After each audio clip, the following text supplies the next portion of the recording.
السلام علیکم، میرا نام ڈاکٹر نسیم صلاح الدین ہے اور میں انڈس ہسپتال میں انفیکشس ڈیزیزز ڈپارٹمنٹ کی ہیڈ ہوں اور WHO میں ایڈوائزری پینل فار ریبیز کی ممبر ہوں۔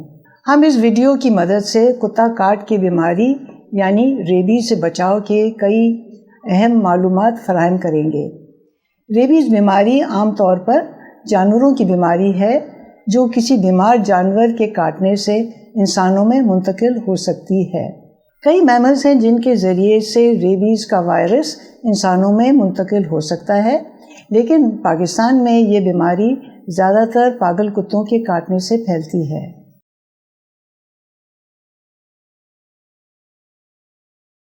مریض کے آتے ہی زخم کا مختصر معائنہ کیا جائے اور اس بات کا یقین کر لیا جائے کہ مریض کو کتے نے کاٹا ہے۔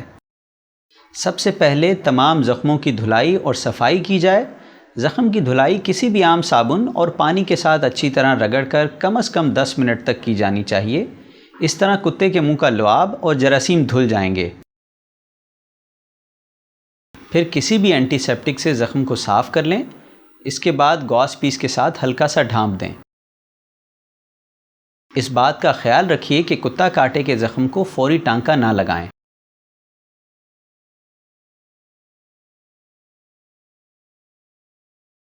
کتے کے کاٹنے کے بارے میں مریض سے پوچھا جائے کہ کیا اسے کاٹنے کی وجہ معلوم ہے۔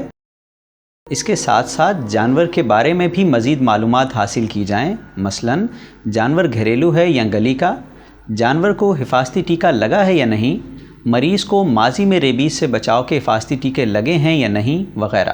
محمد اعظم صاحب، کیا ہوا آپ کو؟ ڈاگ پپیز آپس میں فائٹ کر رہے تھے۔ میں نے دیکھا تو میں گیا اس کو چھڑانے کے لیے۔ جیسے دونوں بچوں کو میں نے کوشش کری الگ کرنے کی تو اچانک سے ان کی جو ماں تھی وہ جھاڑیوں کے اندر سے نکل کے آئی اور اس نے ہلکا سا میرے جو ہے نا گریپ کر کے۔ کیا وہاں پہلے بھی آپ اس کو دیکھتے رہے ہیں؟ وہاں اسے کھلاتے پلاتے رہتے ہیں وہاں پہ۔ جب بھی کب سے دیکھ رہے ہیں وہاں پہ؟ تقریباً اس کو 6 مہینے ہو گئے۔ اچھا، وہاں ایسا سنا دیکھا پچھلے ہفتے 2 ہفتے میں کسی اور کو بھی کاٹا آپ کے علاوہ؟ اچھا، اس نے ابھی ایکچولی فرسٹ بریڈنگ تھی نا اس کی، تو اس نے بچے چھوٹے تھے اس کے دیے۔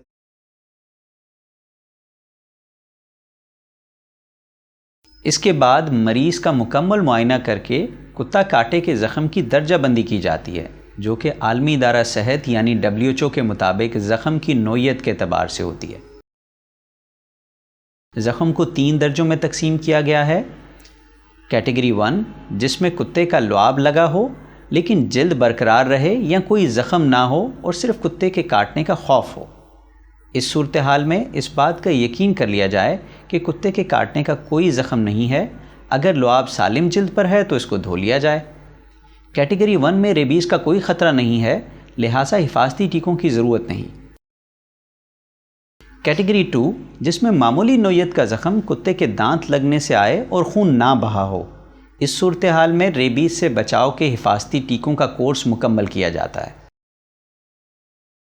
کیٹیگری 3 جس میں ایک یا ایک سے زیادہ شدید نوعیت کے زخم ہوں جن سے خون بہا ہو یا پھر آنکھ، منہ یا ناک میں کتے کا لعاب گیا ہو، اس صورت میں ریبیز سے بچاؤ کے حفاظتی ٹیکوں کے ساتھ پہلے دن ریبیز امیونوگلوبولن دیا جاتا ہے۔